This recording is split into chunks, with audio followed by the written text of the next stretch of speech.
Tiny bubbles in the wine makes me happy, makes me feel fine on Breakfast with Bob. Poncho Man! Day 4, Breakfast with Bob. We are brought to you by HOKA, Polar, UCAN, Velofix, Normatec, Active, Canyon Bicycles, Form Goggles, Amp Human. Championship Edition will be at Four Seasons Resort, Hualalai. Our next guest, two-time Ironman world champion in the handcycle division. Give it up for Jason Fowler. How you doing, Jason? I'm doing excellent. Cool. So take me back. Growing up, motocross? Motocross, started racing when I was 6. 6 years old. 40 weekends a year for 11 straight years. You just loved it. It just was in my blood. And your heroes? Ricky Johnson, David Bailey. David Bailey. David Bailey. He was the guy. He was the guy. He was the he was the smoothest, right? The best. Yeah, for those of you that don't know David Bailey, he's a multi-time world champion motocross guy. And the smoothest, most technical, coolest style. Yes. And then how old were you when you were paralyzed? 17. Motocross? Motocross, was out practicing, didn't see a rock in some grass. Yeah. Sent me flying off my bike, landed straight down on my head, and instantaneously paralyzed me from chest down.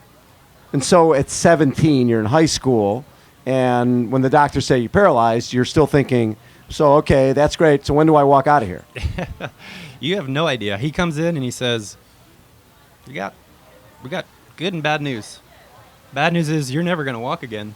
The good news is someone with your circumstance can lead a normal active lifestyle. I'm thinking, what is that? Normal active? Like, what are you talking about? Yeah, I'm a motocross guy. You're saying that I can't do the one thing I love. Yeah. And, meanwhile, you can't feel your body. And right. So you're definitely fearful. How long was it before you found sport?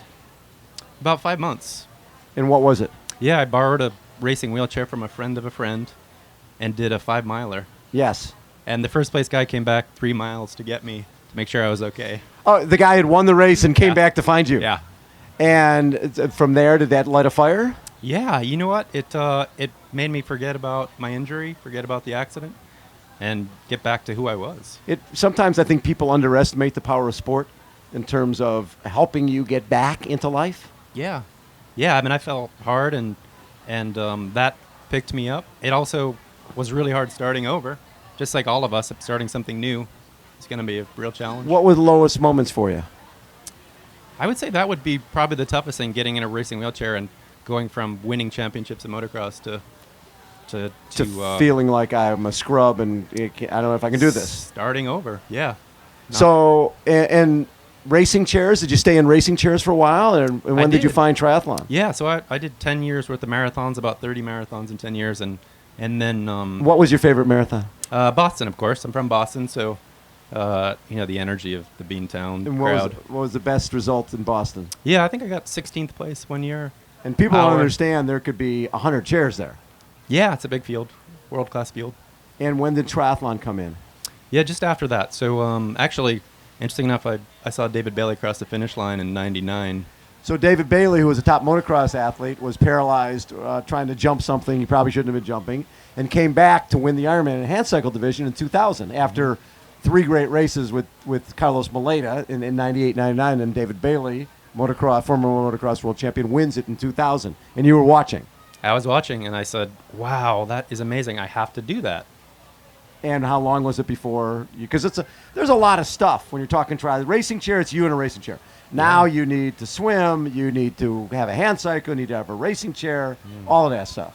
Yeah, so I hadn't swam before, and I didn't have a hand cycle.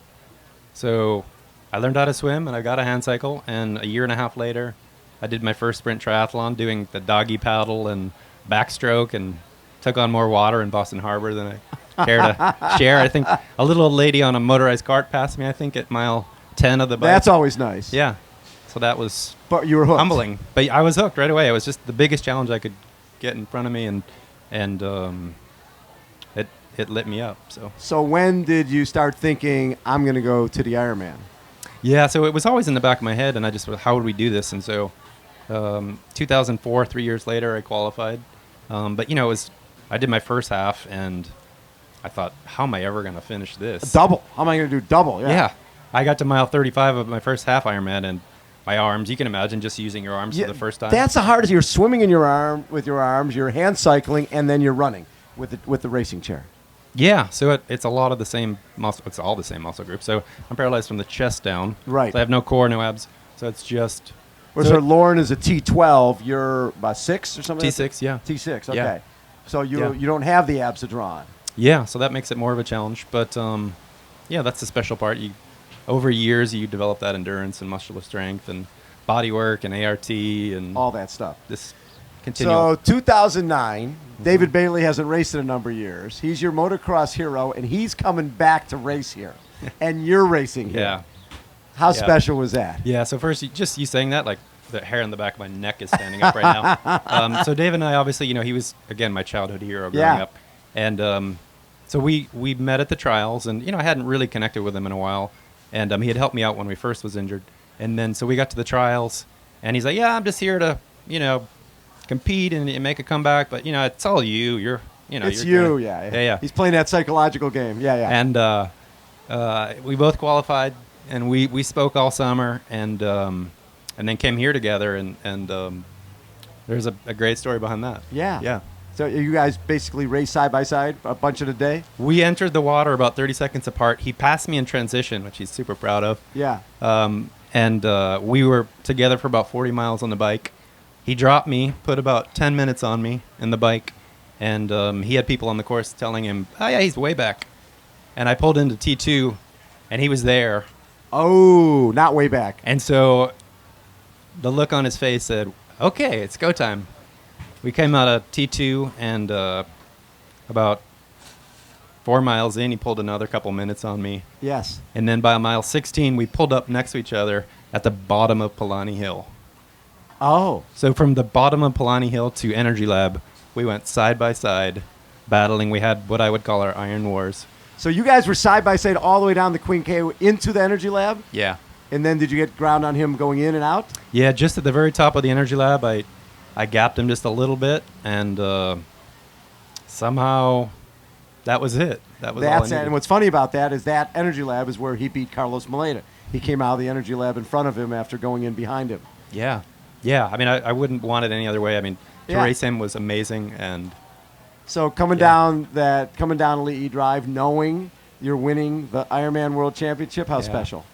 Yeah, I mean, there's no better feeling. I mean, to have all that work and heartache and struggle, as we all do in all of our lives, in some form or shape. Right. And that, it just came together. It was so much specialer to be racing him as well. Yeah. And he was second? He was second, yeah. We still talk about it this day, and we're good friends, so. And this year, well, you've won this race twice. You came back and won it a couple, 16? 16, yeah. 2016, you won it again. This year, the field's pretty deep.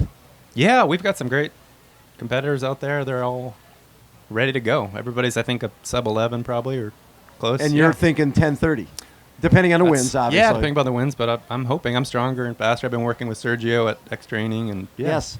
And how old are you now? 45. You're 45, and you feel you're faster than you've ever been. Yeah. Isn't that Continual wild? Improvement. It's fine. It's pretty wild. Now, I'm assuming that you're getting a lot of people reaching out, hand cycle people, people who are recently injured, just trying to get better, but also just trying to use sport to help improve their life. Yeah, that's one of my. It's always been my to give back to people that are just getting into wheelchair racing, and that's like challenge athletes. Right. And has helped me out this year, and connecting people with challenge athletes, but I think that's a huge part of. I mean, that's a big thing to overcome, is having the right equipment and expertise. Yeah. Because equipment's not covered by insurance, right? No, and it's not cheap. And Challenge Athletes Foundation has been a good partner for you over the years? Yeah, they've been spectacular. I mean, they always support and help you out. Yeah. What's your goal here? What's your goal race day? Well, 10.5 would be, but yeah, I mean, really it's to have my best day. Yeah. Just get out there, enjoy the moment, push hard, leave nothing left in the tank. Nothing. Nothing. Love it. Ladies and gentlemen, have a round of applause for Mr. Jason Fowler. Poncho Man, take us out. Makes me happy, makes me feel fine on breakfast with Bob. Poncho Man!